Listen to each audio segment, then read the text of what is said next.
जय माता दी साथियों, मैं नरेंद्र विश्वकर्मा आप सभी का आपकी अपनी इस YouTube चैनल नरेंद्र विश्वकर्मा में हार्दिक स्वागत करता हूं।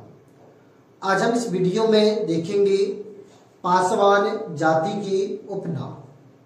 भारत में पासवान जाति को अन्य किस नामों से संबोधित किया जाता है, आज हम इस वीडियो में इस टॉपिक पर बात करेंगे।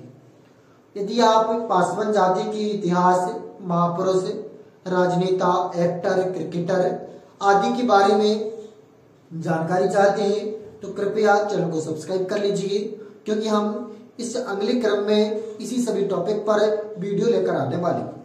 तो बढ़ते हैं जानकारी की ओर। तो पासवान जाति को पासवान, गहलोत, जाट, गुज्जर, सेह, हाजरा, माझी, राजपूत, राजवांस, ये पूरा एक साथ है, राजवांस साहब, भगत, दुसाध आदि नामों से जाना जाता है। उम्मीद करते हैं कि आपको जानकारी अच्छी लगी है। यदि अच्छी लगी है तो वीडियो को लाइक कर दीजिए।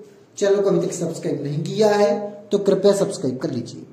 फिर मिलते हैं एक नई वीडियो में नए टॉपिक के साथ। तब तक के लिए जय माता दी।